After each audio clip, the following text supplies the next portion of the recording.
Bonjour, je suis ravie de vous retrouver pour ce nouveau JT Compta la TVA fiduciaire. Nous parlerons aujourd'hui de remboursement de TVA, de gratification des stagiaires et de CELARL d'avocats. Les seuils de remboursement de la TVA aux entreprises qui sont assujetties mais qui ne sont pas établies dans l'Union européenne sont alignés sur ceux applicables au remboursement effectué au bénéfice d'entreprises assujetties à la TVA et établies dans l'Union européenne.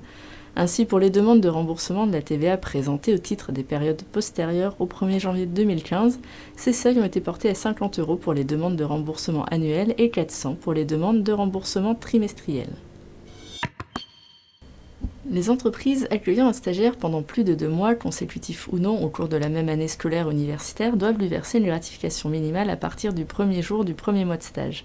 Pour calculer la durée de la présence du stagiaire dans l'entreprise au-delà de 2 mois, depuis le 1er décembre 2014, chaque période de 7 heures de présence effective du stagiaire, continue ou non, est considérée comme un jour de stage, et chaque période de 22 jours de présence effective, consécutifs ou non, correspond à un mois de stage.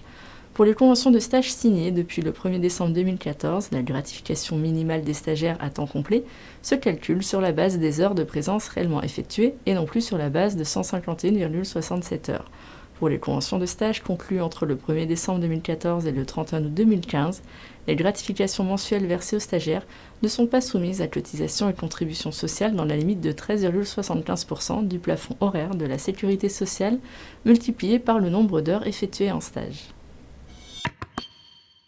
Actuellement, plus de 50% du capital social et des droits de vote d'une société d'exercice libéral à responsabilité limitée d'avocats doivent être détenus par des professionnels en exercice au sein de la société.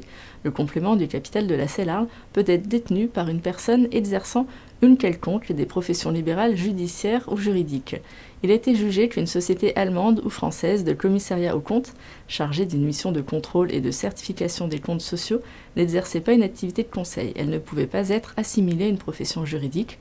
Sa participation, même minoritaire, au capital d'une société d'exercice libéral d'avocats était donc exclue. En conséquence, les conventions de cession de parts qui avaient été signées à cet effet étaient nulles.